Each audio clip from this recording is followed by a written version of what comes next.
Este livro, Smarter Cities Portugal, excelentíssimo Sr. Vice-Reitor da Universidade Católica Portuguesa, Peter Annenberg, excelentíssimo Sr. Secretário de Estado para a Digitalização e Modernização Administrativa, Sr. Engenheiro Mário Campelar, também prefaciador desta obra, Sr. Professor Roberto Carneiro, Presidente Emérito do CEPCEP, excelentíssima Sra. Diretora da Universidade Católica e Editora, Doutora Anabela Antunes, e caros representantes das câmaras municipais do país que são parceiras e apoiantes desta obra, câmaras municipais de Cascais, de Lisboa, do Fundão e de Mafra, participantes neste estudo, caríssimos investigadores, colegas, alunos da Faculdade de Ciências Humanas, senhoras e senhores, em primeiro lugar, muito obrigado pela vossa presença. É de facto o auditório, como se costuma dizer, a audiência está muito composta, o que é sempre feliz nestas alturas. O encontro está aberto e eu passava de imediato a palavra ao prefaciador desta obra e secretário de Estado da Digitalização e Modernização Administrativa, Sr. Engenheiro Mário Campelar.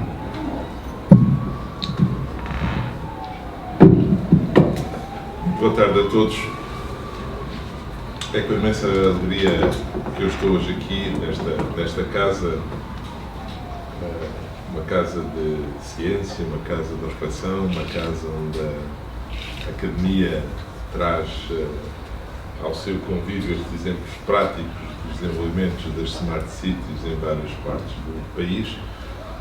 E é com grande alegria porque esta reflexão que está feita neste livro e que eu tive o privilégio de prefaciar, e de facto, para que a história se fique clara, o professor Roberto Carneiro convidou-me para prefaciar este livro muito antes de eu próprio saber que iria tomar estas funções governamentais, e só a imensa amizade e o respeito académico e profissional por ele e pelos seus colaboradores me levaram logo desde o início a aceitar prefaciar, e depois os tempos mudam os contextos e acabei por ter o privilégio de prefaciar já enquanto Secretário de Estado. E é particularmente importante estar aqui hoje porque este é um momento também da reflexão para o país em termos do caminho que quer para as cidades inteligentes, que eu preferia chamar de cidades humanas e inteligentes. É ter aqui, como eu digo, os representantes de alguns destes municípios que tanto investiram na criação destas cidades inteligentes e humanas. É com eles que devemos aprender, porque de facto não há estratégias que não sejam baseadas em evidências, em factos, em experimentações. Na área das Smart Cities, as experimentações são os laboratórios à escala que são as cidades e são a capacidade que os municípios e as cidades têm de congregar a universidade, os empresários, os cidadãos, as organizações, quer empresariais, quer não governamentais, num esforço de co-criação para desenvolverem a sua própria lógica de cidade digital. Fundão é diferente de Cascais, como é diferente de Nova Iorque ou de outras cidades que foram aqui utilizadas como comparadores. E um aspecto que o livro traz como interessante é esta lógica de perceber qual é o papel que a administração pública, que as entidades que tiveram, ou a quem foi alocada a responsabilidade de gerir a criação e a manutenção destas cidades inteligentes, qual é o papel que eles têm numa dinamização mais geral do ecossistema de inovação, do ecossistema empresarial. E isso é fundamental para Portugal. Se nós temos boa conectividade, e com certeza que direi que estamos a fazer um esforço para que as zonas brancas sejam também cobertas, se nós temos bons serviços públicos, e seguramente que direi que as administrações locais têm feito um papel importante, há aqui um esforço ainda a fazer em termos da literacia digital dos nossos concidadãos, para que efetivamente esta lógica de criação de uma cidade digital, que é sempre uma lógica de criação, não seja apenas uma lógica de co-criação entre minorias, mas sim uma lógica de co-criação que empenhe todos os cidadãos. Porque uma cidade só é inteligente quando transmitir uma sensação de bem-estar e de desenvolvimento económico. Mas eu insisto no bem-estar, porque as cidades foram embelezadas pelos arquitetos e foram definidas em contextos de guerra e foram definidas em contextos de paz. E os elementos de sobriedade, de complexidade, refletiram a riqueza ou a pobreza em determinados momentos. Mas hoje é o momento de nós refletirmos sobre o objetivo último, que é de vivermos entre nós, em comunidade. E isso tem hoje um boost importante da parte do digital, mas não deve e não pode seguramente restringir-se à dinâmica que a tecnologia traz. Porque a tecnologia é importante para que nós possamos criar, como eu digo no prefácio, um digital twin, um gêmeo digital da nossa cidade. Mas depois é preciso que os elementos de beleza humana, os elementos de criação de relações entre os elementos da sociedade, quer individuais, quer coletivos, completem esta dinâmica. Porque só aí é que a cidade é inteligente, mas é também humana. Nós temos como compromisso criar uma estratégia para as Smart Cities. Essa estratégia vai ser baseada nos bons exemplos que já temos em Portugal, na capacidade empresarial de desenvolver soluções digitais centradas nos utilizadores, centradas no cidadão e nas empresas, e vai ser, portanto, a congregação de esforços que nós teremos o sucesso numa estratégia nacional. E essa estratégia nacional, se eu ler este livro, tem que ser absolutamente feita explorando as sinergias, as boas práticas, a colaboração, as dinâmicas. E aquele apelo que eu hoje gostaria é que, para além do que está escrito neste livro, os cidadãos, as empresas, as entidades públicas participaram neste esforço, nomeadamente nestes 9 casos de estudo, se unam para nos projetarmos coletivamente como um Portugal, nação digital para o futuro. Muito obrigado.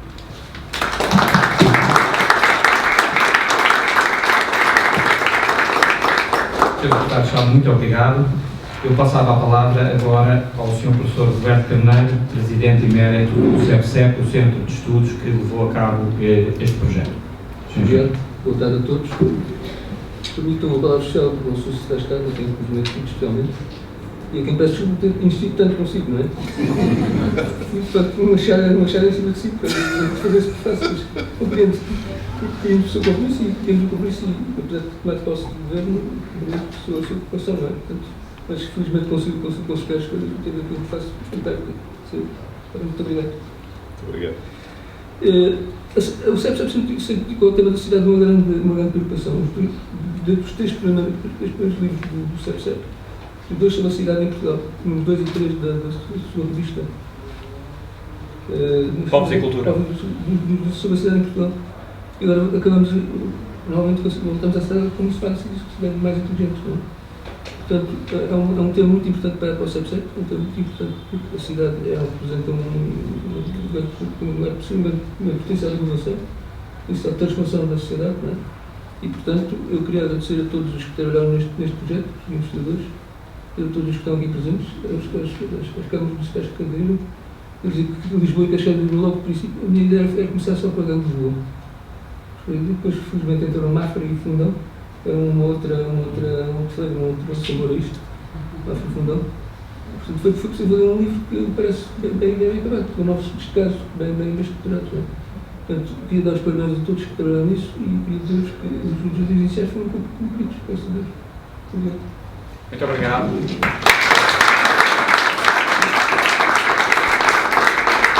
Muito obrigado, professor Roberto Carneiro, que foi também o iniciador deste projeto, já lá vão muitos anos, formalmente por volta de 2016, portanto, e que é sempre muito grato ouvir as suas palavras, a sua motivação e toda a sua experiência e conhecimento postos ao serviço da investigação da Universidade Católica e do nosso Centro de Estudos.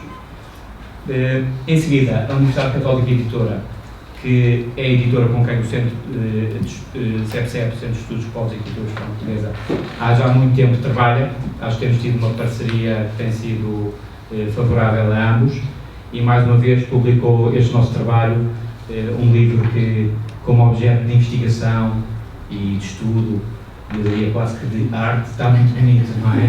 Passava-lhe agora a palavra, a doutora Anabela Antunes, diretora da Universidade Católica Editora.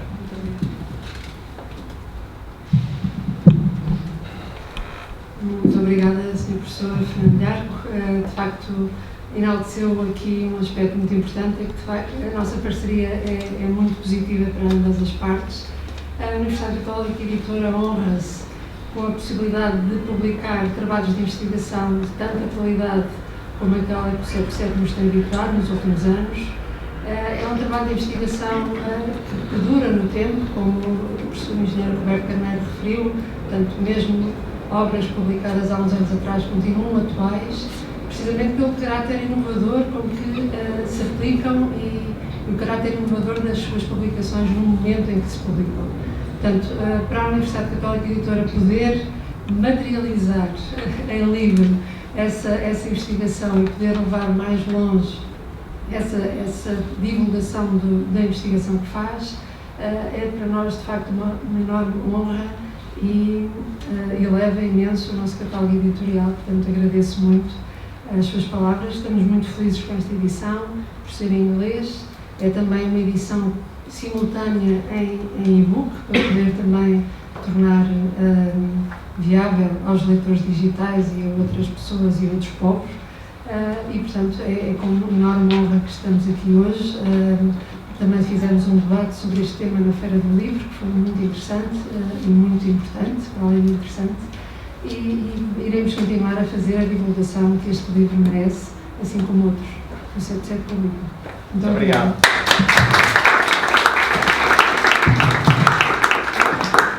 Muito obrigado. Para encerrar a nossa sessão de abertura, eu passava a palavra ao Vice-Reitor da Universidade Católica Portuguesa, co-autor da investigação, o professor Peter Annenberg.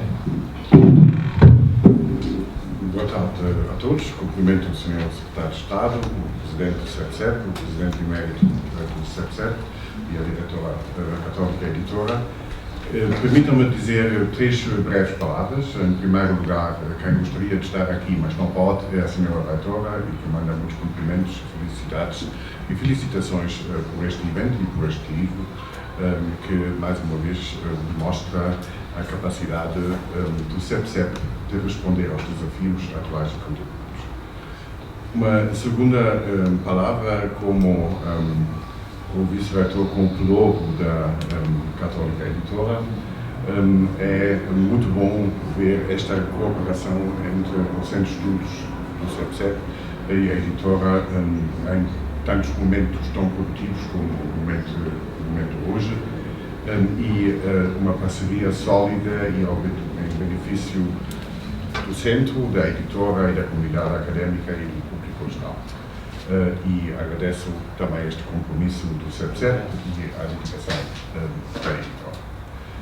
E uma última palavra como responsável pela investigação nesta casa, investigação e inovação. E nesta área é especialmente importante poder contar com os parceiros, neste caso os parceiros das câmaras municipais envolvidos neste estudo, mas com a sociedade civil em geral e naturalmente também com o governo e quem tem responsabilidades de programação, de lançamento de novas políticas que nos dizem respeito a todos. A investigação que nós fazemos na Universidade Católica pretende isso mesmo. Pretende ser inovador, mas também pretende ter um impacto na sociedade. O impacto que não se mede só no número de leitores que um livro ou um artigo tem, mas no envolvimento da sociedade civil nos projetos que elaboramos. E neste aspecto, o CEPSEP tem sido um dos centros que tem na sua bandeira este serviço à comunidade. É a nossa responsabilidade académica da Universidade de prestar este serviço de inovação e investigação, porque é isso que as universidades sabem, ou ao menos fingem de saber. E, neste sentido, cumprimento todos aqui presentes, agradeço o envolvimento neste projeto, o debate que se segue, os exemplos com que aprendemos, e como dizia o Sr. Secretário de Estado, o objetivo final nem sequer será provavelmente fazermos mais smart ou smarter, mas é tornar a nossa sociedade mais humana e utilizar para este objetivo o que nós temos do melhor, que é a inteligência humana que se traduz em ação humana. E nesse sentido, parabéns a todos e uma boa sessão. Nosso livro, mas vou já recorrer a uma frase que é muito popular entre os professores, que é: não se fiquem pelo resumo, recomendo vivamente a leitura integral da obra. Bom, então, eu, para além de ser membro da direção do CEPCEP, fui investigadora também neste projeto, trabalhei em vários dos casos e vou-vos contar um bocadinho, não só resumir o conteúdo do livro, mas também contar um bocadinho dos bastidores de como é que foi todo este processo. Agora estou aqui baralhada com as notas. Pronto, então é importante começar por enquadrar aqui este livro num projeto mais alargado, liderado pelo professor André Correia Almeida, que irá moderar a sessão que se segue, o debate que se segue. Ele desenvolveu um projeto em Nova Iorque que resultou naquela primeira obra, e nós em Portugal fizemos aqui uma parceria, também liderada com a colaboração também do André, e o nosso projeto acaba por ser um desenvolvimento, uma adaptação desta ideia de tentar estudar casos interessantes nesta área e tentar daí retirar aprendizagens que possam ser úteis aos mais variados públicos, acreditamos nós, desde estudantes a investigadores a profissionais de várias áreas. Então, a nossa pergunta de partida, todas as investigações têm uma pergunta de partida. Nós queríamos tentar explorar a fundo como é que algumas cidades portuguesas se estão a tornar mais smart. Fomos pesquisar também iniciativas que nos chamavam a atenção e tentámos estabelecer esses contactos. E um dos modelos teóricos que utilizámos como ponto de partida, e depois já verão porque é que vos estou a mostrar isto, propõe que uma Smart City assenta naqueles 4 pilares: sustentabilidade, inovação, mobilidade e participação. E também são estes os temas que podem encontrar nos vários casos do livro, que também acabam por tocar em todos estes temas, alguns mais específicos, outros mais abrangentes, que incluem várias destas áreas. A nossa metodologia segue uma abordagem interpretativista. Os métodos de recolha de dados e de análise de dados são sobretudo qualitativos, ou são até integralmente qualitativos, porque aqui o nosso objetivo era conhecer em profundidade cada um destes casos, estas experiências, compreender a sua gênese, o seu desenvolvimento, a implementação e depois avaliar também os resultados e retirar daí aprendizagens. Recorremos, portanto, ao estudo de caso, que envolveu algum trabalho e dedicação, mas que também nos proporcionou a oportunidade de conhecermos pessoas muitíssimo interessantes nos quatro municípios que estudámos. Fizemos análise documental, de documentação que nos disponibilizaram com a maior generosidade, fizemos várias entrevistas, organizámos grupos de discussão quando se justificava, quando queríamos conhecer grupos mais alargados, como por exemplo os utilizadores de uma aplicação, e depois trabalhámos todos estes dados a partir de uma análise temática. Portanto, foi um trabalho bastante enriquecedor, porque pudemos mergulhar a fundo nestes casos e conhecer estas experiências. Então, em Cascais, tivemos a oportunidade de trabalhar 3 casos diferentes.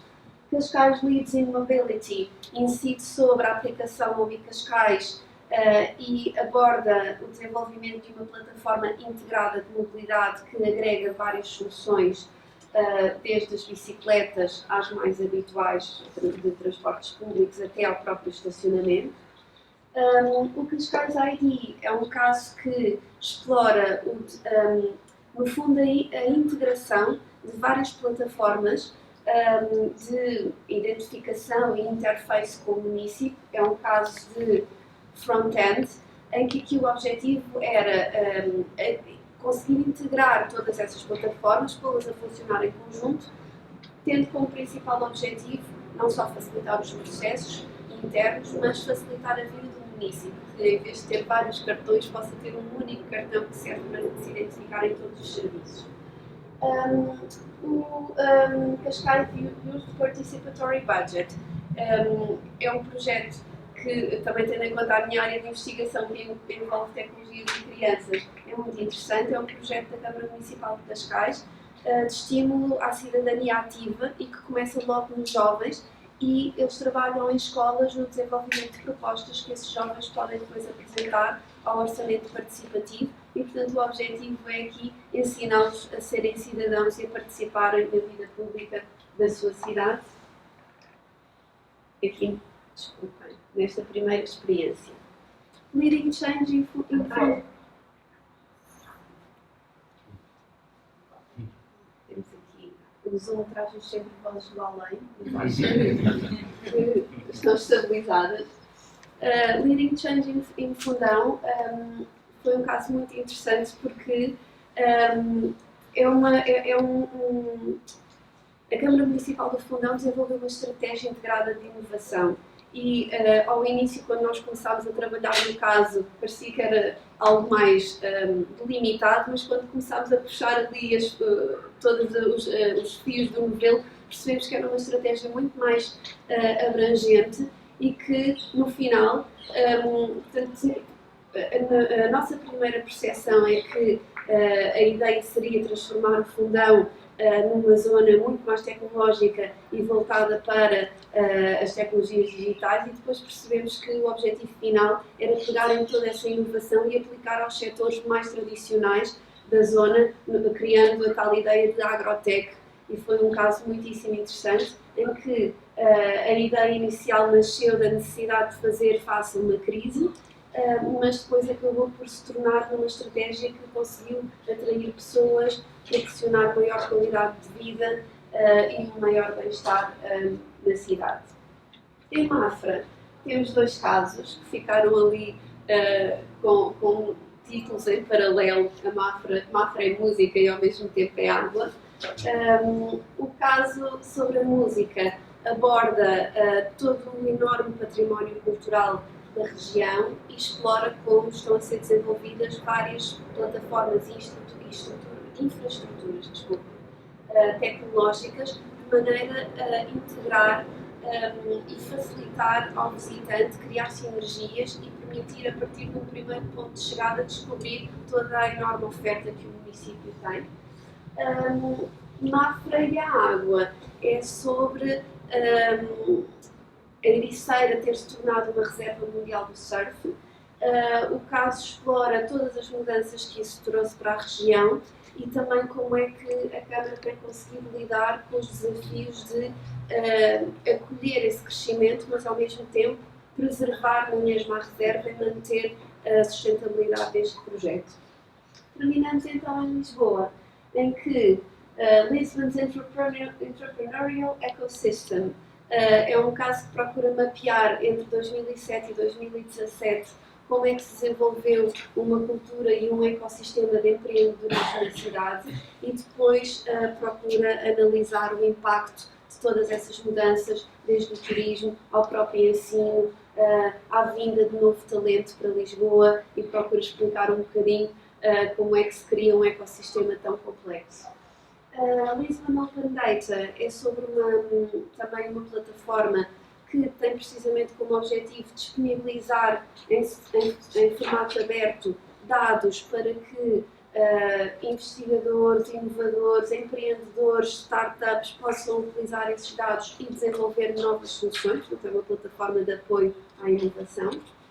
E o Lisbon Emergency Innovation é um caso que aborda o desenvolvimento também de uma infraestrutura tecnológica que integra todos os sistemas de emergência da cidade, que tem como objetivo recolher dados em tempo real, monitorizar os riscos e proporcionar respostas eficazes e rápidas em caso de emergência.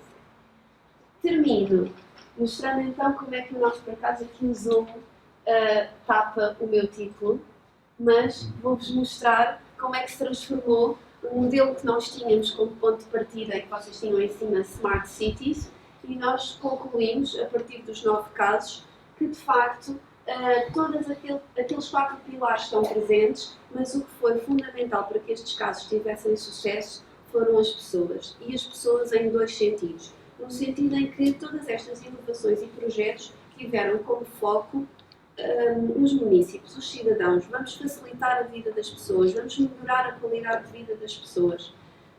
E nesse sentido, não é só criar uma cidade que é smart, mas proporcionar uma vida smart e se calhar uma vida aqui smart no sentido de com bem-estar e prazerosa a todos os que fazem parte daquele território.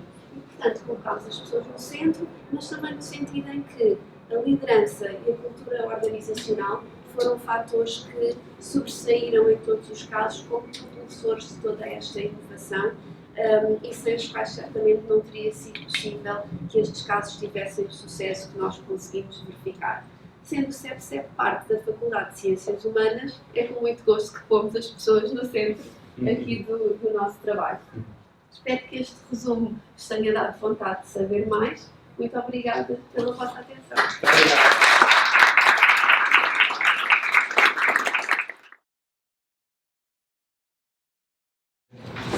Este nosso debate será moderado se as condições o permitirem pelo meu colega e coordenador desta obra, o professor André Correia de Almeida, que está connosco online. Cristina, talvez possa aumentar ali o ecrã para ver os participantes online. Temos o André Correia de Almeida, investigador e coordenador desta obra, com o professor Roberto Carneiro e comigo próprio. E temos também a doutora Luísa Ribeiro Lopes, coordenadora-geral do projeto do programa Incode 2030, que também participará neste debate. Eu passarei já a palavra ao André Correia de Almeida, só uma breve apresentação. Aqui à minha direita temos o António Felgueiras, da Câmara Municipal de Mafra, Paulo Fernandes, da Câmara Municipal do Fundão, Miguel Major, da Câmara Municipal de Cascais, Nuno Caleia, da Câmara Municipal de Lisboa e Pedro Folgado, da Associação Nacional de Municípios. São os participantes neste debate. O André conduzirá o debate. Eu estarei aqui para, se for preciso, por condições tecnológicas, alguma intervenção. Talvez começarmos por uma primeira ronda, mas primeiro queremos, claro, ouvir o André. André, a palavra é tua. Obrigado. Na realidade, não há mágica, quando você está a idade de poucas vezes,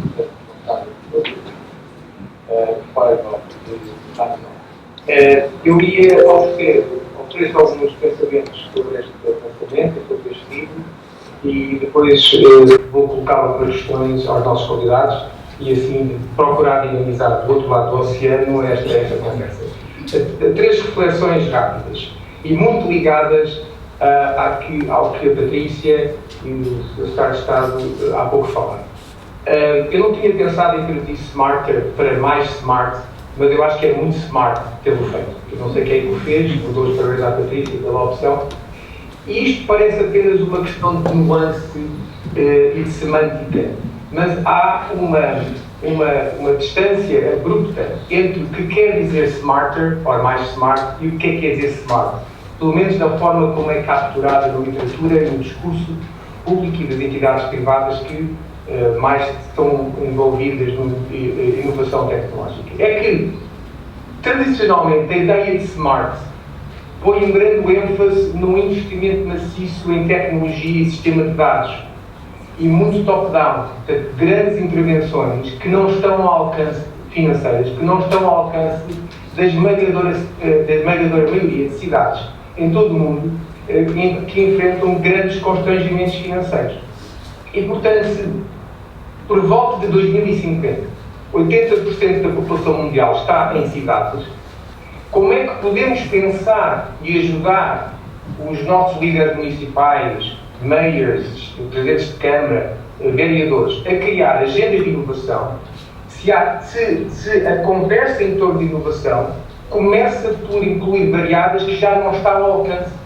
E muitas vezes testemunha isso. Mayors aqui nos Estados Unidos, que eu vivo há 17 anos, abandonam as conversas, desinteressam, saem da sala, vão tomar café, porque é um constrangimento para eles participarem numa conversa sobre inovação quando não há partida sabem que estão tendo os recursos. Ora, a ideia de mais smart é muito assente na perspectiva de aprendizagem a partir do que existe. E nós no livro fazemos a cobertura de vários, aquilo que chamamos innovation drivers. e Tech and Data são apenas 2 de 7 Innovation Drivers que nós estudamos. A cultura organizacional é outro, o contexto institucional é outro, estilos de liderança são outros, e portanto qualquer cidade, qualquer parte do mundo, tem elementos destas variáveis. E a ideia de mais smart ou smarter tem esta perspectiva de uma aprendizagem e desenvolvimento incremental a partir do que existe. E mais uma vez, isto não é apenas semântica, isto faz com que agora qualquer mayor, qualquer vereador, qualquer presidente de Câmara de qualquer parte do mundo, onde os principais desafios ao desenvolvimento sustentável vão ocorrer, possam participar numa conversa sobre agendas de inovação. A segunda ideia, o Sr. Secretário de Estado falou na questão da colaboração. Uma diferença muito grande, e foi assim definido, do projeto de Nova Iorque, que foi lançado em 2018 com a Columbia University Press, para este projeto de Portugal, é que se no caso de Nova Iorque a ideia foi estudar colaboração entre agências da mesma administração de uma cidade apenas, nós quisemos evoluir no projeto, e eu chamo de evolução porque é um passo em frente, estudar como é que cidades mais ou menos vizinhas embarcam juntas, com as suas, obviamente, idiosincrasias próprias, em agendas de inovação. Portanto, quando pensarmos neste projeto, estamos a pensar num convite a pensarmos desenvolvimento territorial e descentralização a partir de baixo, a partir das forças municipais, locais, e não o modelo tradicional top-down, ainda por cima, no caso português, tem uma tradição secular de uma monocefalia em torno de Lisboa. Para que este trabalho é útil? Este trabalho é útil, já foi falado, para estudantes e investigadores que se interessem por urban planning, por smart cities, por public procurement, contratação pública, enfim, objetivos sustentados globais, cidadãos que se interessem e que aprendam mais sobre a realidade e a forma de funcionar dos seus municípios e de onde vivem, empresários com o objetivo de vender os seus produtos e serviços aos municípios e que assim têm uma compreensão diferente de como é que a inovação acontece em ambiente de administração pública local, em particular. Decisores políticos.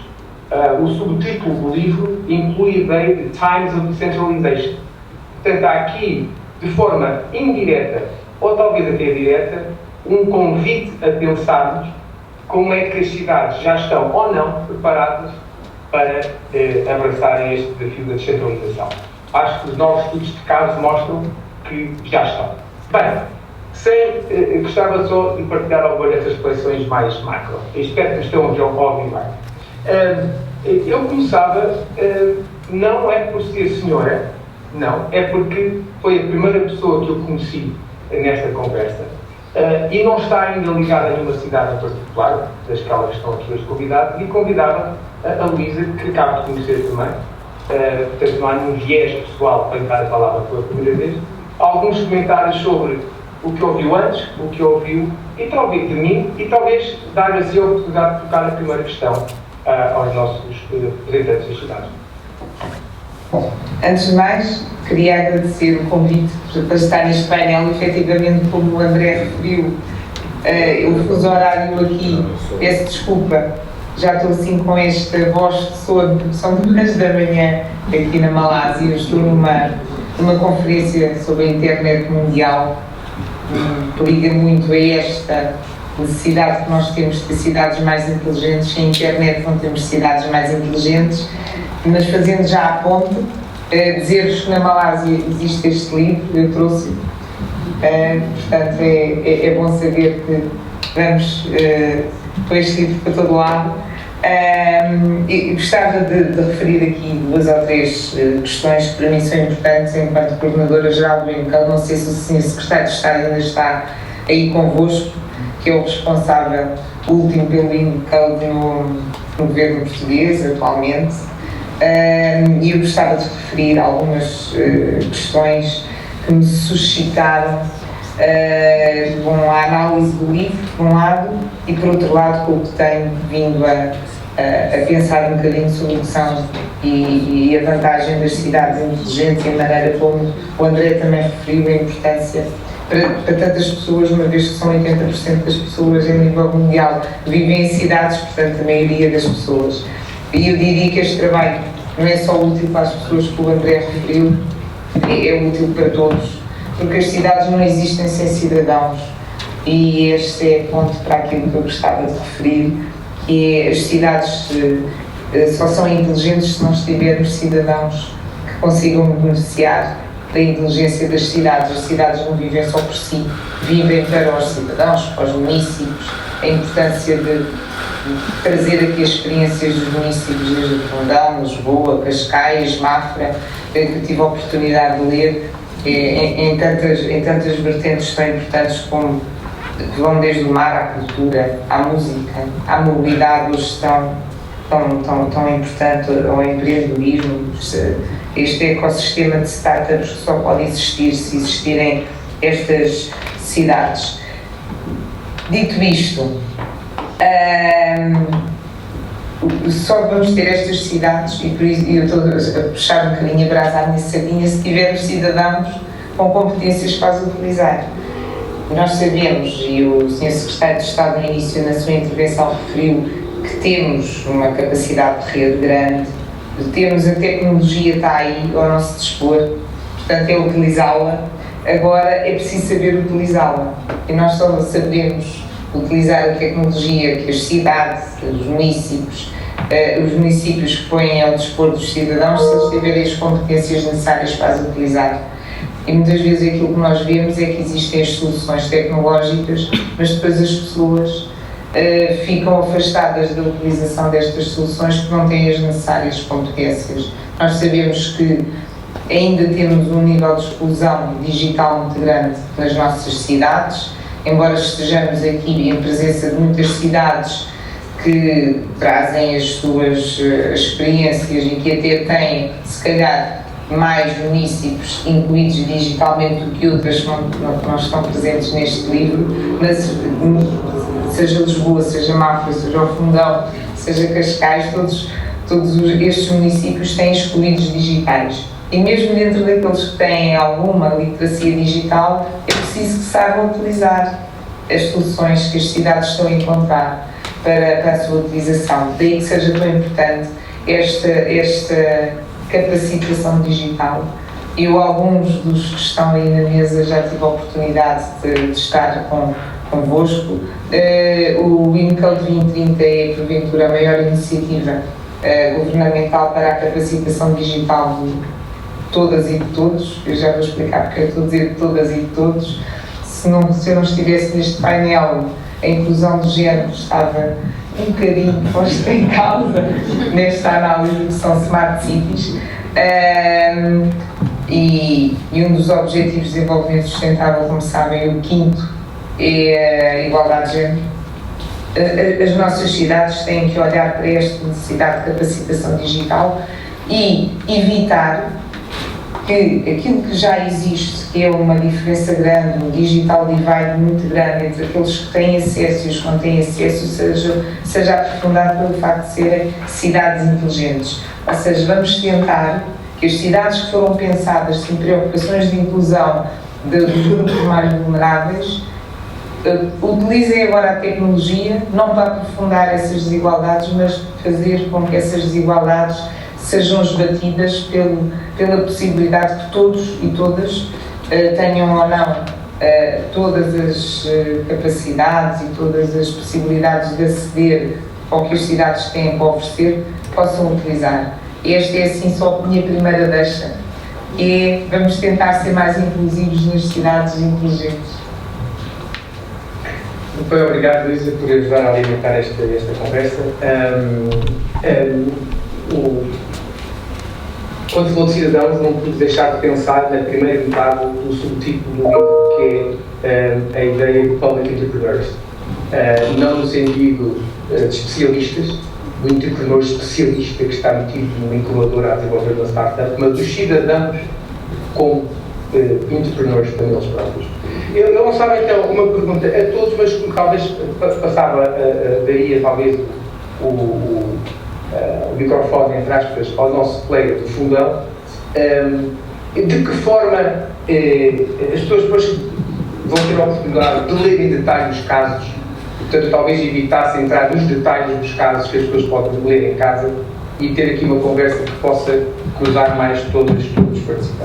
A questão que eu gostava de colocar é de que forma é que na experiência específica de Fundão, e talvez até extrapolando para a região, para o país, aquilo que quiser partilhar, se verificam fenómenos de colaboração entre jurisdições, entre cidades, ou vizinhas ou distantes, mas gostava de ouvir a sua perspectiva sobre o que é feito atualmente entre colaboração entre cidades e o que poderia ser feito.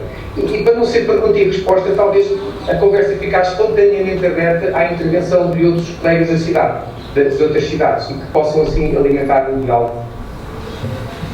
Boa tarde, antes de mais, agradecer obviamente o amável convite, agradecer obviamente a possibilidade de participarmos neste estudo, agradecer a simpatia também com que foram avaliando, analisando e incorporando nesta súmula o caso Fundão, obviamente aqui a Universidade Católica, a Centro de Estudos, a toda a equipa eleitoral, obviamente também nesta casa, agradecer, obviamente cumprimentar todos os colegas, cumprimentar a assistência,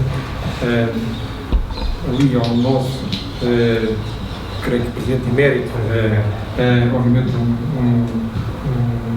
uma sinalização especial, porque há muitos anos que não tinham a oportunidade de estar ao PSI, é uma grande referência para o nosso país, obviamente, e uma grande fonte de inspiração.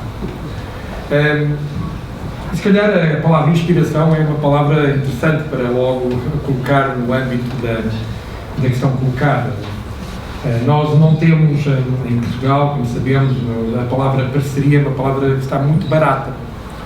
Devia ser um bocadinho mais cara, porque nós facilmente a utilizamos para tudo e para nada e facilmente transformamos contactos muito superficiais com a capa da palavra parceria, estamos de facto, parece um entorno logo muito institucional, muito profundo, eventualmente até muito comprometido. Quando nós não sabemos que as coisas não são bem assim, nós assinamos facilmente processo de cooperação, temos muito maior dificuldade na concertação relativamente a esse mesmo processo e temos seguramente algum déficit, se quisermos, de partilha, que depois possa levar do processo de parceria para um processo verdadeiro de colaboração.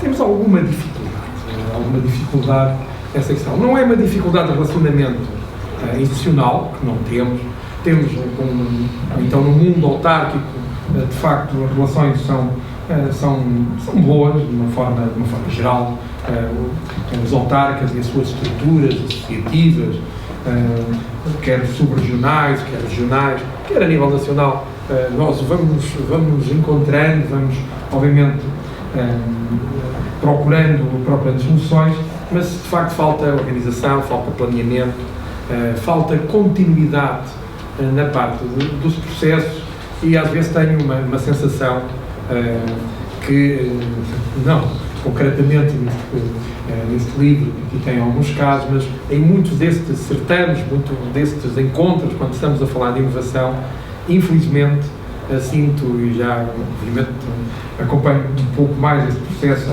há 7, 8 anos, esta parte, que começamos muitas vezes a ver sempre as mesmas caras, o que não é muitas vezes muito interessante, um indício, diria, muito prolífero daquilo que deve ser um processo muito mais dinâmico quando estamos a falar então da inovação. Há uma questão importante, nós não temos grande resistência à inovação, isso é interessante do ponto de vista da cultura portuguesa.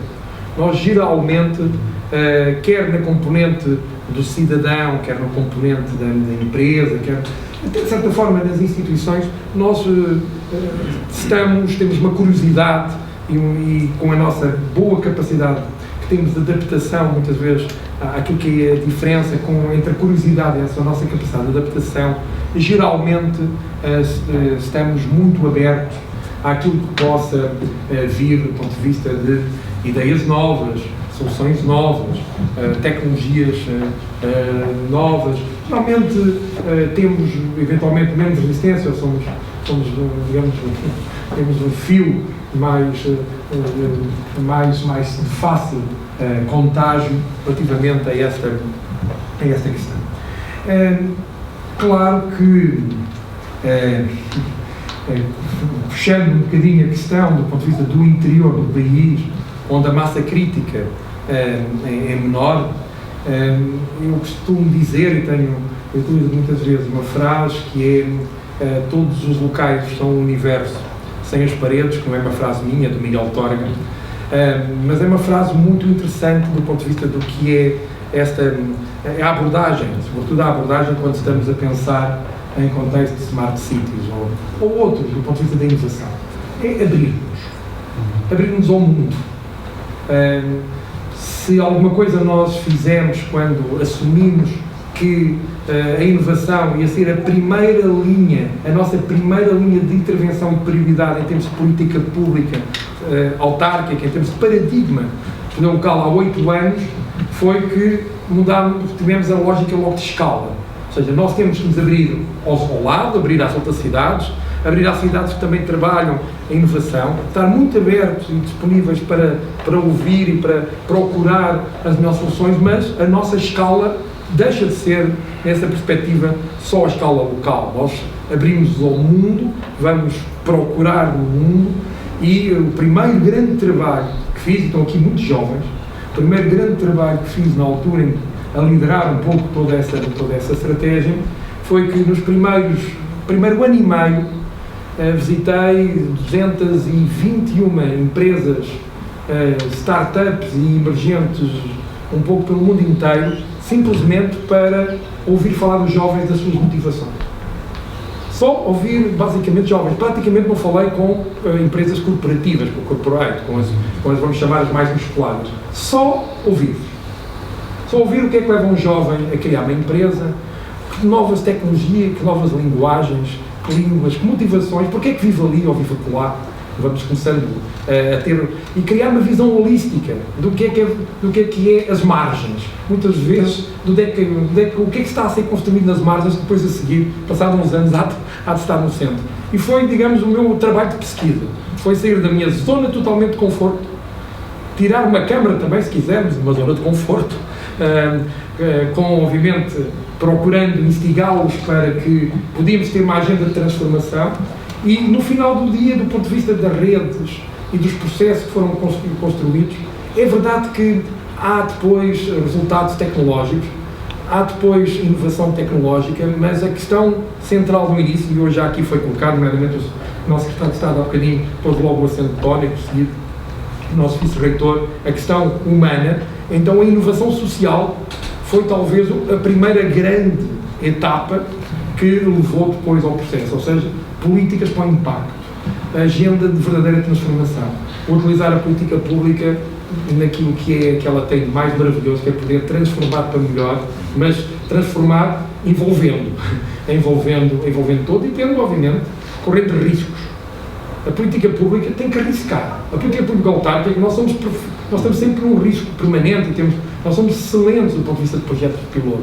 Nós podemos ser muito esse front office, se quisermos, de podermos criar e recriar métodos, formas, pensamento, tecnologia, aplicá-la, medi-la, eventualmente, até aprender com os erros. Já agora, as primeiras grandes experiências que tivemos quando montámos a operação, e ela tinha um fim também de transformar, criar a primeira aldeia smart do país, uma aldeia histórica chamada Castelo Novo, uma coisa muito bem montada. Eu estava tão orgulhoso nela e, passados 6 meses a termos criado, tínhamos um excelente resultado, que foi 0.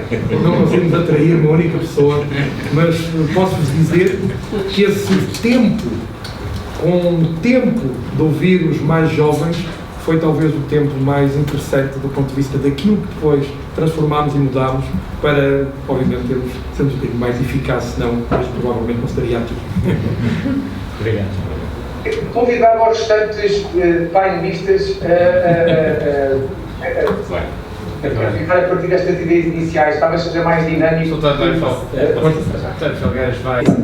Muito obrigado, saudades de todos e na pessoa também do professor Carneiro, depende aqui desta casa, desta fantástica casa que também passei por cá. Saúde a todos, também a todos os participantes nesta sessão. De facto, a questão das parcerias e a questão de trabalho em equipa e depois, para além daquilo que são os nossos territórios, o foco tem que ser sempre as pessoas, como já aqui foi falado. Sem pessoas não há território. Nós podemos falar de um imenso território, se não for habitado, não vale a pena termos tecnologias. As tecnologias são sempre instrumentais para o serviço daquilo que as pessoas anseiam. E esta tem sido a nossa visão. Nós em Mafra temos esta situação de um forte crescimento demográfico. Para terem ideia, nós temos 28% da nossa população é abaixo dos 24 anos de idade, o que de facto tem aqui um potencial imenso quando nós falamos daquilo que é o potencial de crescimento do território e de toda a massa política que gera relativamente a isto. Já não falando nos 22% de pessoas com educação superior, estes últimos 20 anos de crescimento demográfico tem sido, de facto, a população do município duplicou, ou seja, passamos a ter aqui fortes dores de crescimento que se tem que arranjar para além das infraestruturas, para as escolas, as estradas, tudo aquilo que são os serviços culturais e os serviços emergentes que são necessários prestar, porque essa também é uma função do autarca, ou seja, cuidar daqueles que estão ao seu cuidado direto. E depois aqui, de facto, ultimando estratégias, a nossa visão, efetivamente, foi sempre o estar ao serviço das pessoas e que a tecnologia possa servir para que as pessoas se sintam bem no território. E isto é fundamental. Também tivemos experiências más, como a Castelo Novo, quer dizer, não vale a pena nós estarmos aqui a dizer que é tudo perfeito. Não é tudo perfeito. É muito bom organizarmos eventos culturais e um dos primeiros eventos culturais de grande escala que tive o orgulho de organizar também apareceram 15 pessoas, quer dizer, acontece, nós sabemos que há sempre o risco associado, mas efetivamente isto é necessário, este trabalho de fundo, procurar efetivamente dar resposta àquilo que é o anseio de quem habita o território. E depois, tudo o resto virá, efetivamente, por acréscimo. E nós temos consciência que, vivendo num território privilegiado, quer do ponto de vista físico, sou suspeito para falar, mas também do ponto de vista demográfico, tudo o resto acaba por acontecer. E sabemos que, existindo esta massa crítica e que o Presidente Fundão, que é um autarca inspirador para todos nós, porque o seu trabalho, de facto, é altamente louvável e reconhecido, nós temos esta consciência que, com as pessoas que temos, com as pessoas que vêm habitar no território. Quando eu falo em duplicar a população, é literalmente duplicar a população, ou seja, é termos esta capacidade de acolher não só os migrantes, mas também os imigrantes, ou seja, todos aqueles que vêm de diversos destinos e que vêm viver para o nosso território. E isto traz um enorme desafio. E depois, aqui como alguém também já falou, e falou a Luísa, penso na questão da paridade, a questão do género. Nós, recentemente, também, a questão dos Objetivos para o Desenvolvimento Sustentável tem sido sempre uma constante naquilo que é a nossa ação direta e temos, de facto, aqui, eu sou docente, sou professor e baseio muito o trabalho na educação. Nós temos que ter, desde as nossas crianças mais jovens, que vão ser os decisores futuros, são aqueles que vão estar sentados aqui daqui por 15 anos, 20 anos. E é aqui que nós temos que começar a nossa intervenção. E isto, de facto, é um trabalho a médio e longo prazo, mas que irá, de facto, dar de certeza muito fruto. É este trabalho de parceria não só com as comunidades locais, mas também depois em rede, numa rede mais alargada. Nós que estamos inseridos na área metropolitana de Lisboa, acabamos por também ter esta partilha. Nós não inventamos a roda, quer dizer, a roda já foi inventada há muito tempo. Podemos ter acessórios para melhorar a eficácia da roda. E isto, de facto, é aquilo em que nós acreditamos e acreditamos plenamente que, se não for ao serviço das pessoas, a tecnologia, só por si, não vale muito. Eu lamento dizer isto numa coisa que tal, que se fala de smart cities e que se fala daquilo que é componente tecnológica, mas esta é, de facto, a nossa visão e acreditamos verdadeiramente que ou está ao serviço das pessoas e ao serviço das comunidades, ou então pode ser redundante. A questão que falou também o professor, a questão do top-down, nós de facto temos essa tradição e nós no nosso núcleo autárquico também temos esta tradição de muitas vezes darmos coisas e pensamos vamos dar aqui uma coisa excelente aos nossos municípios. O que é facto é que muitas das vezes não funciona. Se não tiver aqui a questão do bottom-up em vez do top-down, acabamos por ter esta infeliz característica de não poder funcionar. Mas isso é o risco que todos nós corremos. E depois outra coisa muito importante também é, podem existir milhentas aplicações, e nós temos várias aplicações. Depois como é que as comunicamos? Porque esta é outra coisa. Nós às vezes recebemos dos nossos municípios, mas o que fazia falta era termos uma aplicação para fazer isto. E nós vamos e dizemos, mas nós já temos a aplicação. E isto de facto é, quando não comunicamos bem, não é o desastre completo, desculpem, porque é investimento que fazemos, é investimento público, é erário público de todos nós e que depois ainda por cima não tem o efeito correto. Mas pronto, este trabalho de parceria é fundamental e nós aqui na AML também o temos feito, no que diz respeito à parte da cultura, essencialmente, esse trabalho é feito na educação em vários aspectos e chegamos a esta conclusão, de facto, de as pessoas são o foco, não pode ser de outra forma. António, muito obrigado. Miguel Major de Cascais, penso que vai de seguida usar a palavra. Boa tarde a todos, antes de mais. Eu começaria mesmo por dar os parabéns à Católica e aos seus autores por nos provocarem uma crença que o segredo é a alma do negócio. Mas fica bem patente nesta obra que a capacidade de cooperação, da partilha de informação é essencial. E deve ser sem barreiras, sejam elas ideológicas, de crenças. A capacidade de fazermos isto em conjunto, a soma das partes, é o mais importante que nós podemos levar na tecnologia. Dizer-vos também que em Cascais não vamos apenas o lema só como um lema. Tudo começa nas pessoas. Isto é uma realidade. Para nós, a tecnologia é apenas um meio e não um fim. E isto ficou patente, penso eu, nos 3 casos que são aqui levadas em consideração nesta obra, onde a importância do serviço, da qualidade e daquilo que podia acrescentar valor às nossas pessoas era aquilo que nos movia para investirmos em inovação. Depois também dar-vos aqui outra nota que eu acho que é extremamente importante dar, é que, como tudo na vida, é preciso que arriscar. E Cascais toma sempre essa iniciativa de arriscar. Foi assim com as teleconsultas há bem pouco tempo, tem sido assim com a mobilidade e o grande desafio que eu acho que Cascais tem, como todos que estamos nesta mesa, é que isto seja uma partilha e que não fique apenas para uma entidade, um território. É outro ponto que em Cascais fazemos questão de partilhar e cada vez que nos convidam para uma partilha, para uma obra, ou até às vezes para darmos palavras sobre os projetos que estamos a fazer, fazemos com bom grado e, acima de tudo, com a missão de que esse é o caminho.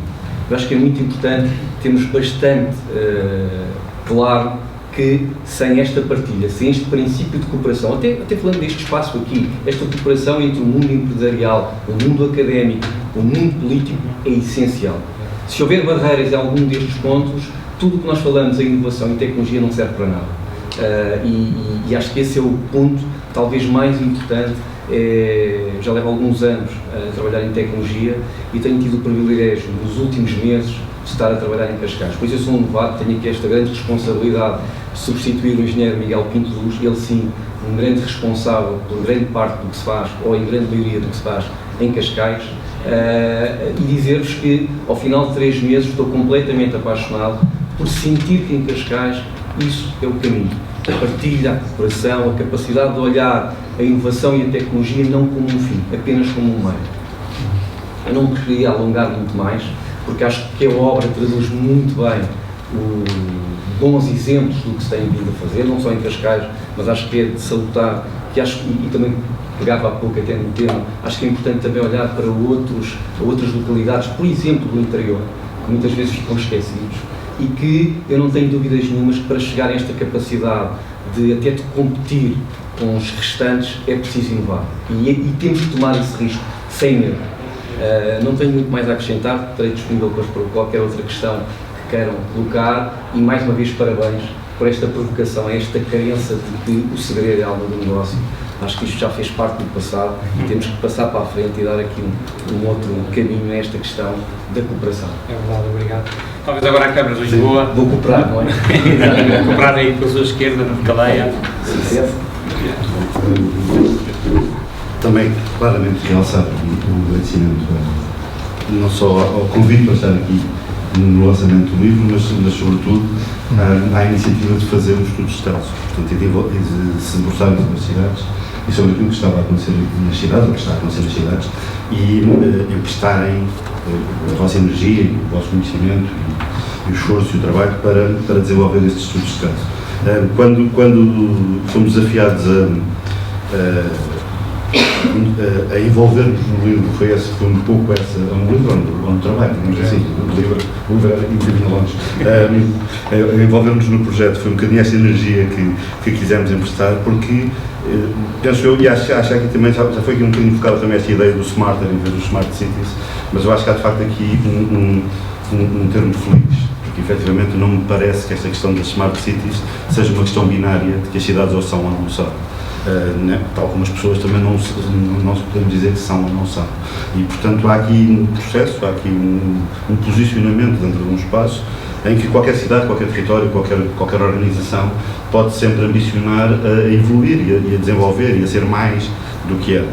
Aquela ideia de deixarmos o mundo um bocadinho melhor do que encontramos ou deixarmos a cidade um bocadinho mais smart do que encontramos. E, portanto, este processo é um processo potencialmente interessante. E esta ideia é uma ideia muito de que a cidade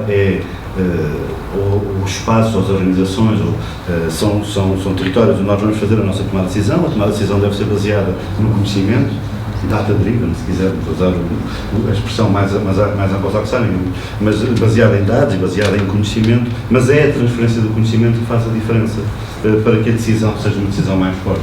E esta transferência de conhecimento, quer dizer, tem nestes pilares, como esta publicação de que estamos aqui a falar, um vetor fundamental, porque a decisão não é, não podemos apenas pensar naquela lógica de que numa organização a decisão é tomada pelo CEO, ou que numa Câmara a decisão é tomada pelo Presidente, mas com certeza que será. Mas as decisões são as decisões de todos os cidadãos, em todas as fases do processo, sobre aquilo que vão fazer a seguir. E nessa perspectiva, esta transferência de conhecimento é vital para que possamos ter cidades, efetivamente, ou ter territórios mais inteligentes.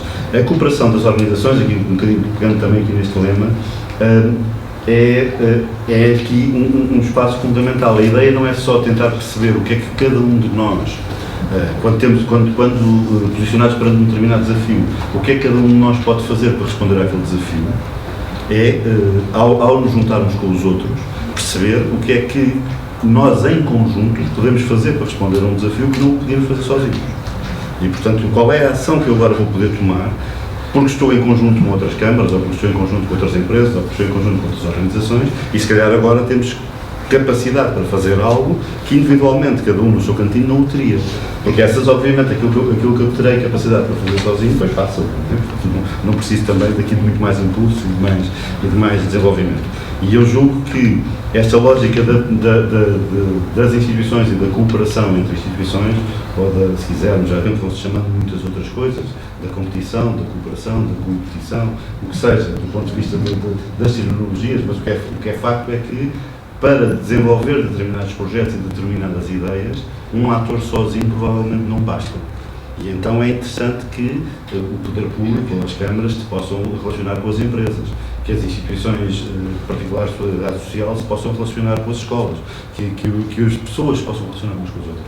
Porque, no fim, quando nós dizemos que o foco está nas pessoas não só como destinatários da ação, mas está nas pessoas como promotores da ação. Porque, para todos os efeitos, serão elas mesmas também que as vão fazer. Enquanto representantes de uma organização, ou enquanto membros de uma equipa, ou seja lá o que for. E, portanto, estão no centro e estão na base deste processo de cidades inteligentes. É um bocadinho também quando desafiado, que agradeço para falar um bocadinho sobre a publicação. Quando o professor Fernando Gato falou sobre o assunto, eu fiquei aqui um bocadinho dividido entre vou já ler os estudos de caso de Lisboa ou vou já começar por ler os outros que eu conheço menos bem. Confesso aqui um bocadinho perdido nesta coisa de prioridades sobre o que é que eu queria mesmo ler. Mas dar os parabéns à equipa. Comecei por ler os casos de Lisboa, para mal dos meus pecados, porque eu já os conhecia, mas porque não fosse ser preciso falar sobre eles e sobre o que aqui estava e dar os parabéns à equipa, porque tendo vivenciado todos eles do ponto de vista do trabalho contínuo, porque trabalho nesta área já trabalhava nesta área no princípio dos estudos de caso, vamos pôr as coisas assim, que é para parecer mais breve. Há outros anos antes também, mas não interessa. E portanto, vi as coisas acontecer, é muito interessante ver o relato e aprender com o relato, porque mesmo quando nós estamos por dentro das organizações, é sempre interessante ter perspectivas diferentes sobre o que aconteceu e aprender com essas perspectivas. E dar os parabéns à equipa, porque eu acho que ficou um trabalho, no que diz respeito aos estudos de caso que eu conheço melhor, um trabalho que está muito bom. Dos outros, imagino que também esteja muito bom. Mas fiquei com isso só para ouvir. Muito obrigado. Muito obrigado. Concluímos esta primeira ronda do nosso painel. Pedro Folgado, da direção da Associação Nacional de Municípios. Ora bem, então, boa tarde, muito obrigado pelo convite, em nome da Associação Nacional de Municípios e do Sr. Presidente, Dr. Luís Longueiros. Foi interessante, enfim, eu não conheço o livro a fundo, alguma perspectiva do livro, mas foi interessante ouvir aqui os meus colegas, porque o que vimos é que existem realidades diferentes no nosso país. Concordamos todos que o que é importante neste processo são as pessoas, e as pessoas no seu sentido lato, não são só os municípios, enfim, os habitantes de determinado município, mas as pessoas no seu sentido lato. Começando logo pelo próprio município, pela Câmara Municipal, a capacitação, porque não estamos todos no mesmo estádio e, portanto, há câmaras que têm mais déficit técnicos de pessoas do que outras e, portanto, a sensibilização dessas pessoas, a capacitação dessas pessoas para fazerem melhor e diferente também é muito importante. E isto depois proporciona assimetrias no território, entre os vários municípios. Percebo as palavras inovar, as palavras arriscar, mas efetivamente enfim, há municípios que estão ainda num estádio mais atrasado, na necessidade de terem aquilo que é básico para o seu município e não, se consideramos smarter também isso, ok, então estamos de acordo, mas estamos em estádios efetivamente diferentes. É verdade que também as nossas cidades são muito diferentes daquilo que eram há uns anos a esta parte. Não há muitos, mas há uns anos esta parte. Os autarcas têm apostado muito na sua requalificação, na requalificação do espaço público, em proporcionar à população e àqueles que visitam determinado município uma qualidade de vida diferente e, portanto, já fizemos um caminho muito interessante e ainda bem que o fizemos, mas no que diz respeito a esta questão dos smarters, das cidades inteligentes, precisamos todos de aprender muito e perceber que temos que capacitar efetivamente as pessoas, considerando que as pessoas estão no centro deste processo, capacitar as pessoas para que elas possam perceber essencialmente qual é a mais-valia para si, para a sua vida, porque no fundo temos que também perceber o sentido prático do smarter. Não vale a pena inovar só porque sim, porque é giro, porque fica bem, não, perceber então qual é o sentido prático para a minha vida enquanto município de ser smarter, de ter uma smart city, de efetivamente fazer e inovar. E já falámos aqui também das mais variadas plataformas e depois como é que comunicamos. De facto, é verdade. No fundo, se nós não nos apropriarmos, não sentirmos o sentido prático daquilo que queremos implementar, depois não as utilizamos. E por isso, por muitas plataformas, por muita, enfim, inovação que criemos, se as pessoas não perceberem, não forem envolvidas e não perceberem para que é que aquilo serve, o que é que melhora na sua vida, não digo que a médio e longo prazo não tem efeito, mas a curto prazo de facto não vai ter impacto na vida das pessoas. E portanto, muitas vezes o que nos perguntam, a Associação Nacional de Municípios, enfim, aquela pequena secção que nós temos, é qual é o investimento, dinheiro, sempre, não é? Quanto é que isso custa? Depois o que se tenta fazer e vender, muitas vezes são plataformas, e muitas vezes a tentação é comprar plataformas, e depois não temos a capacidade de as acompanhar no terreno e de fazer desenvolver adequadas à realidade de cada município. Porque o desafio é este, enfim, como envolver e desenvolver smart cities, ou sermos smartas, nos 308 municípios de Portugal. Portugal não é muito grande, no entanto é muito diverso, tem muitas assimetrias. O interior do litoral, no próprio interior, aqueles que inovam e aqueles que não inovam. A desertificação é de facto gritante em alguns municípios e, portanto, isto são tudo variáveis que, de algum modo, podem contribuir para sermos smartas ou não, ou então desiludir aqueles que gostariam de ser smartas e não o são. E por isso o desafio é este, aqui a dicotomia, não é, de combatermos as assimetrias e podemos todos sermos smartas.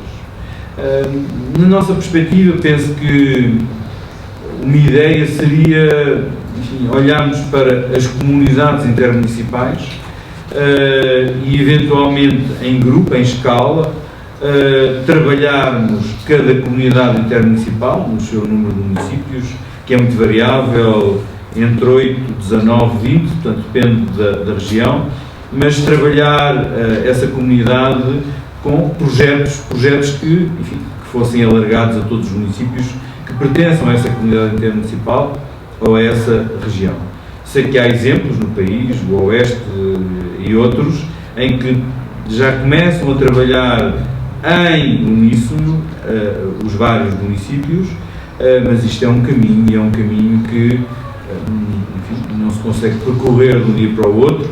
Tem que haver aqui mudança, por um lado, de mentalidade, e por outro, as pessoas perceberem que devem, e eu concordo, arriscar, independentemente do investimento que deve ser feito. Mas, enfim, não é fácil. Nós vamos percorrendo o país e vamos mostrando ao país e aos vários municípios experiências que acontecem, que são, enfim, que podem ser também implementadas em cada município. Levamos, enfim, a outros países, a feiras, para que as pessoas fiquem motivadas, percebam a realidade de outros países, também do tamanho de cada comunidade lá fora, que pode ser decalcada na nossa comunidade cá dentro, mas, como digo, isto, enfim, é um caminho que se vai percorrendo, que eu acredito que se vá percorrer e que se percorra, mas que vai demorar algum tempo a ser percorrido. Ainda assim, penso que estes bons exemplos, daqueles que estão aqui no livro e aqueles que não estão no livro, mas que existem em Portugal, são efetivamente um estímulo para que outros municípios se associem e mudem a sua perspectiva e percebam o que é isto de ser smarter, ou o que é isto de ser uma smart city, porque muitas vezes também há muita falta de informação e as pessoas acabam por não ligar, e como já foi dito aqui logo no princípio, nomeadamente, enfim, lá fora, muitos meias acabam por ir tomar um café e conversar sobre outras coisas, do que ir efetivamente pensar numa estratégia de poder ser smarter. E o desafio é esse, é como envolver as pessoas no sentido de percorrer esse caminho e podermos vir a ser smarter. Muito obrigado. Muito obrigado. Antes de abrir para perguntas e respostas, deixo dois desafios. Um é para o 77. Há aqui 4 temas centrais que eu estou a perceber nestas intervenções, que era extraordinário do 77, em coordenação até com outros colegas da Católica que se dedicam a estas áreas.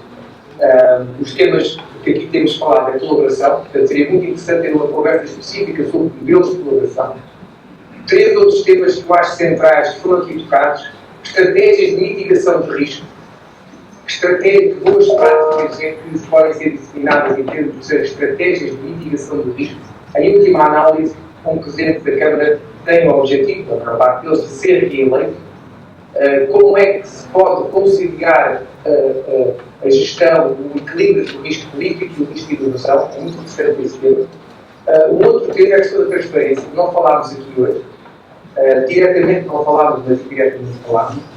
Ainda por cima saber dos gravíssimos problemas de corrupção que Portugal enfrenta. Não só Portugal, mas é Portugal que estamos a falar. Portanto, era muito interessante identificar e disseminar as boas práticas na área de transparência municipal.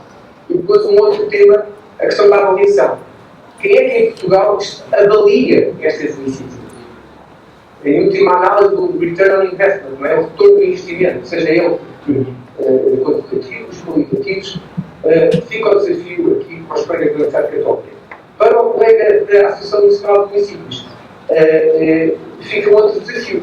A expressão é sua e eu percebo perfeitamente, daí os mais atrasados, os municípios mais atrasados, um país a muitos ritmos diferentes, porque foi precisamente a pensar na esmagadora maioria das cidades do mundo, e agora em particular em Portugal, que enfrentam gravíssimos constrangimentos técnicos e financeiros, como é que elas podem desenvolver agendas de inovação a partir do que já existe da realidade específica própria do município. E por isso é que tecnologia e dados surgem no nosso modelo como 2 de 7 drivers.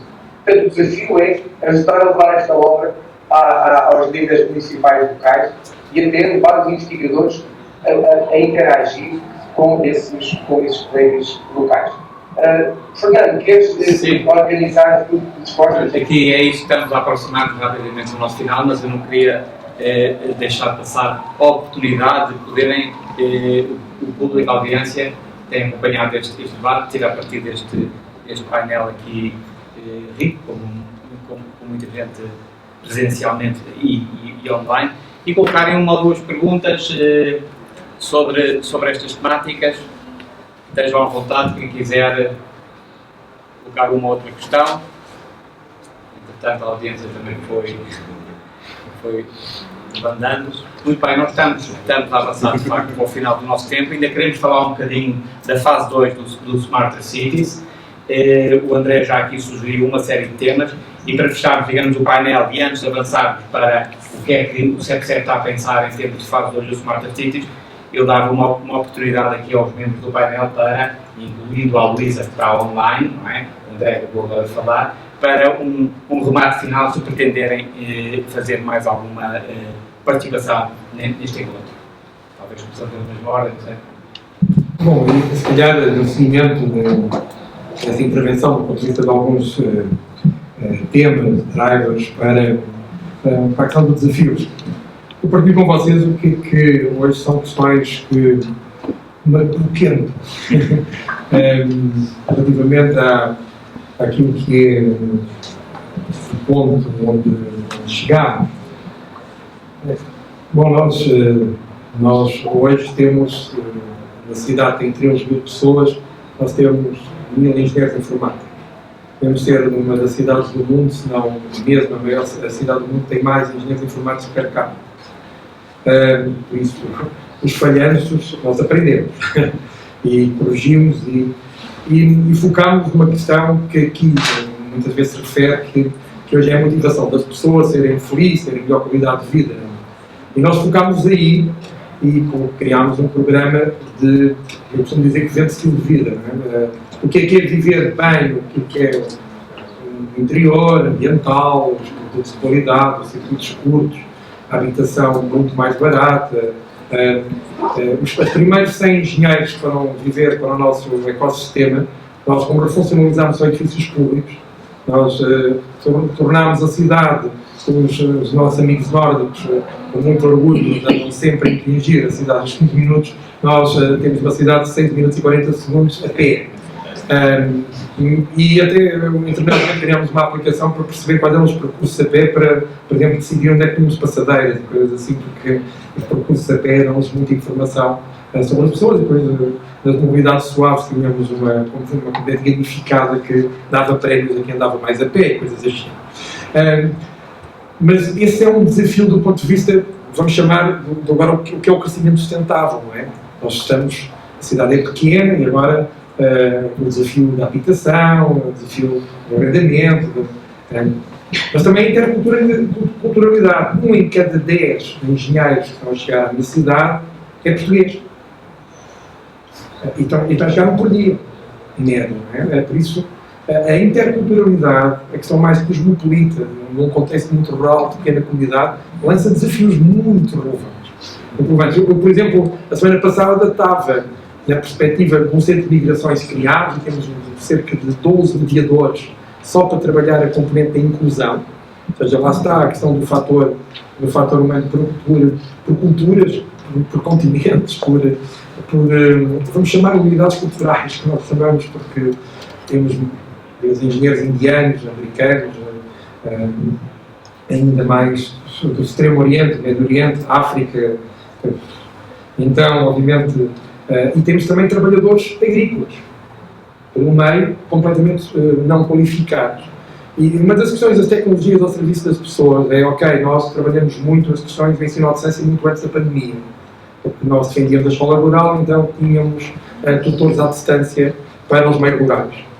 Foi um programa criado de tutoria à distância, através de um sistema de plataformas em que apoiávamos no português, matemática e inglês as crianças que tinham que se levantar às 7 da manhã e chegavam a casa às 8 da noite por causa de transporte. Então era uma forma de combater, se quisermos, o excesso escolar ou promover a igualdade de oportunidades, se calhar, dito de uma forma ainda mais geral, se calhar é mais aí que a questão se situa. Mas para trabalhadores não permanentes, os nómadas, sejam eles mais digitais ou absolutamente iliterados, nós também pensamos neles. E a questão era para os filhos deles, em que língua é que nós podíamos ajudar a ensinar. Então a grande discussão muito interessante, era se ensinávamos em inglês, se ensinávamos em búlgaro, por exemplo, ou se ensinávamos em português, porque éramos nós que pagávamos, de certa forma. Quando estamos a falar de nómadas, e em que língua? E no final, se calhar, a lógica ganhou na perspectiva mais natural. Vamos ensinar na língua que os pais decidirem. Mas são discussões do dia a dia. Hoje, por exemplo, discutimos blockchain. Blockchain aplicado, por exemplo, à cereja do fundão. Nós queremos ser um exemplo de responsabilidade social. Mas para ser um exemplo de responsabilidade social e de responsabilidade com o consumidor no duplo sentido, nós trabalhamos muito, hoje já falamos, o circuito curto do campo à mesa, até o famoso programa europeu, do Green Deal, relativamente a essa questão. Mas nós já estamos a jogar noutra dimensão, sempre nos dois sentidos. Ok, então mas o consumidor não tem uma palavra a dizer sobre o que quer no campo.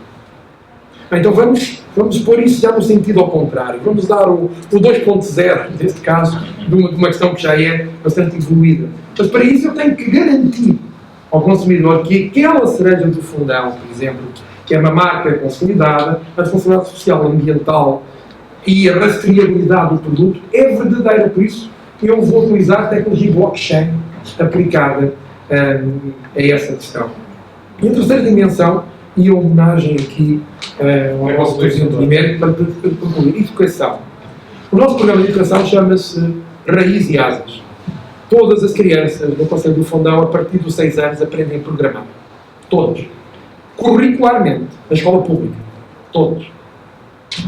Nós temos todo um programa e criamos todo um programa de desensinar essa parte. Mas todas as crianças do Fundão aprendem a fazer queijo e a fazer peças de barro. O analógico e o digital. Sendo que, pelo meio, também os ensinamos o que é a prototipagem. E as peças de barro. E muitas vezes até a forma do queijo é prototipada no nosso Fab Lab em termos de fabricação digital. Mas a ligação à raiz e dando asas é uma questão que nós focamos muito e tem muito a ver com essa questão do que é a realidade intrínseca, a nossa identidade, mas também como é que a tecnologia, se quiser, pode ainda assimilar ou acelerar a assimilação. Nós sabemos que estamos numa geração, então esta próxima, estamos a adiantar uma questão de competência básica que é a programação. É uma convicção que tenho que a programação vai passar a ser uma competência básica em menos de 10 anos a nível europeu. Se calhar vai começar a entrar nos nossos currículos de forma absolutamente transversal em menos de 10 anos. Eu só quero antecipar a geração do meu conselho, antecipá-la se calhar uma geração. e dar de facto essas competências. Só às vezes com estes três exemplos, a abordagem do que é essa questão, já permite-me terminar. Nós tivemos 8 anos a falar, o nosso mote era Fundão Inovação, democratizar o acesso à inovação, tornar a inovação barata, nomeadamente torná-la mais acessível, que é uma questão muito importante num país como o nosso. Inovar o nosso país, fazer testes ou demonstradores do nosso país é muito caro. Por isso, como é que nós podemos entrar na cadeia de valor para tornar isso mais barato? Nós temos demonstração, temos testes. Mas agora, o nosso mote é Fundão Terra de Turismo. A minha questão central é como é que nós acolhemos as pessoas. Todos os que vão para lá, e com uma questão, desde logo, do ponto de vista do protocolo. Todas as pessoas que chegam ao Fundão, independentemente da sua nacionalidade, passam a ser fundanenses. Eu trato e dirijo-me aos fundamentos portugueses, como falo dos fundamentos indianos, americanos, búlgaros, checoslovacos já não existe, checos, argentinos, brasileiros, todos fundamentos. E essas são abordadas do ponto de vista das migrações. Agora, para deixar aqui um desafio muito importante, que é a questão do capital humano, a questão do talento, a questão do acolhimento, a questão da demografia, pelos saldos migratórios, pelo um país de diáspora, que agora é um país, obviamente, também de imigração, é uma questão muitíssimo relevante do ponto de vista do que é a Agenda Smart. Isso, eu deixava esta dica também para acrescentar aqui ao rol de drivers. Obrigado, doutor, por mais esta reflexão. Talvez agora nós possamos, ainda dando uma oportunidade a todos os participantes da mesa para voltarem a falar sobre estas temáticas, mas talvez, dado adiantado a hora, possamos agora falar nós sobre o que passamos da fase 2, alguns minutinhos, e depois concluímos a ronda final. Miana, quer então acrescentar este nosso painel as nossas ideias para a fase 2 do Smarter Cities e depois concluímos esta ronda final com quem quiser intervir, evidentemente.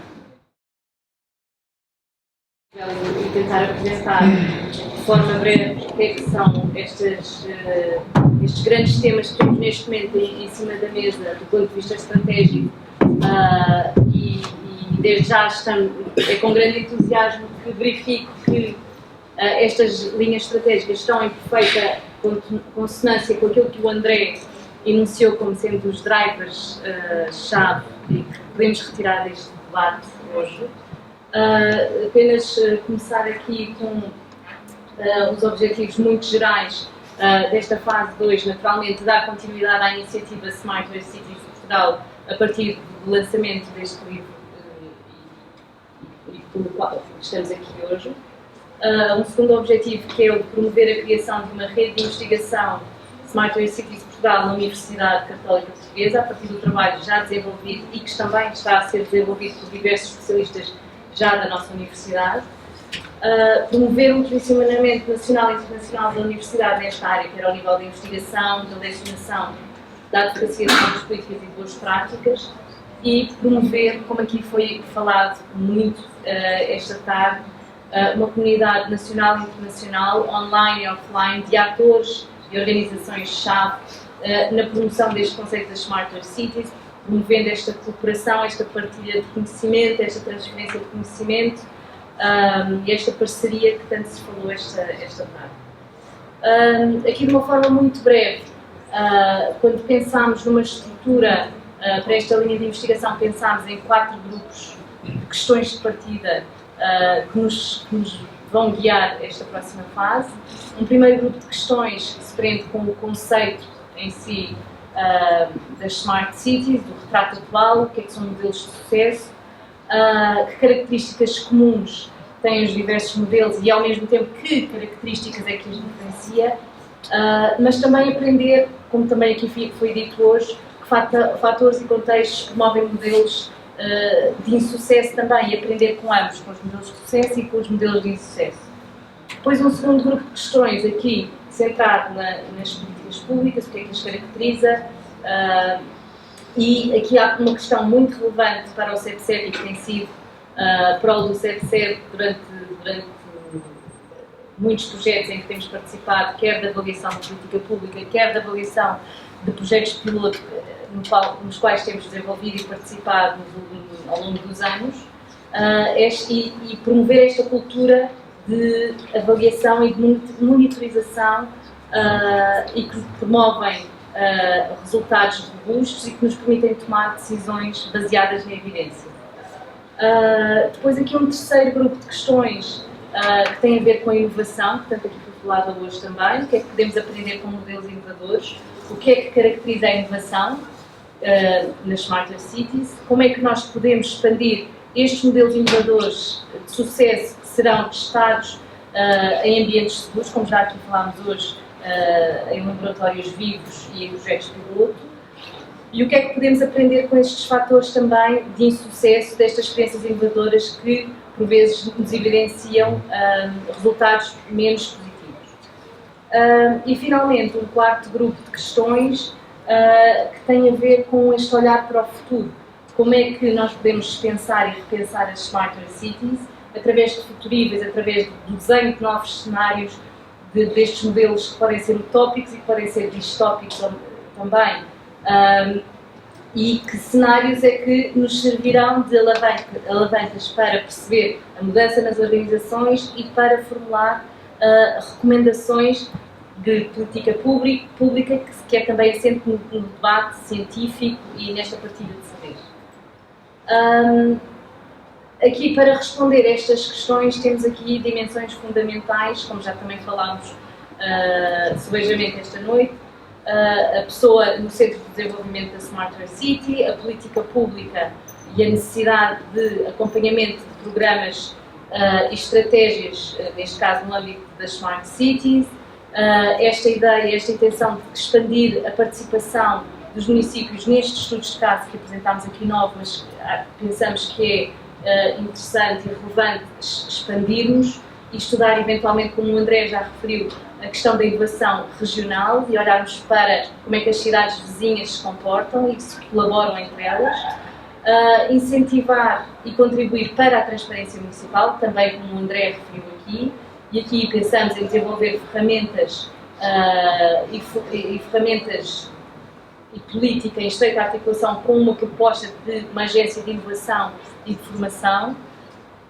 E, mais uma vez, aqui a questão da monitorização e da avaliação das Smart Cities, o desenvolvimento de laboratórios para a inovação, através de projetos piloto que contribuem também para o desenvolvimento destas Smart Cities.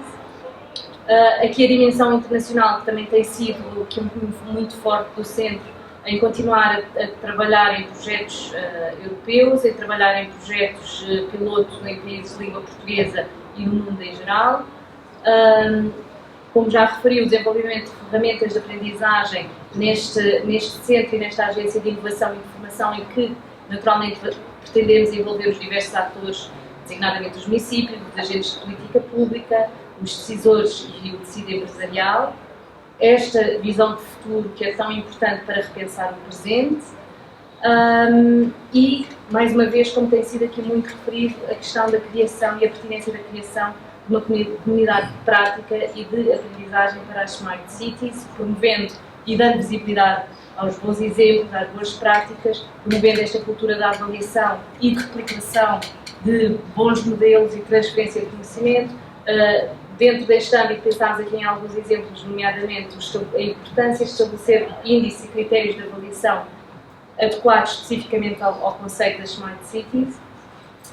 E, finalmente, só falar daqui de mais um tema, que é o expertise. Como é que nós estamos a pensar desenvolver esta linha de investigação?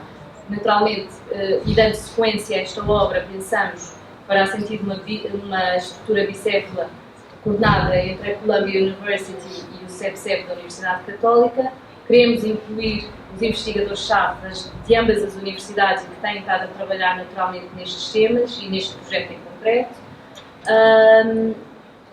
Depois também queremos constituir um steering committee que será constituído por peritos internacionais e nacionais para, de alguma forma, robustecer e levar os resultados destas ações.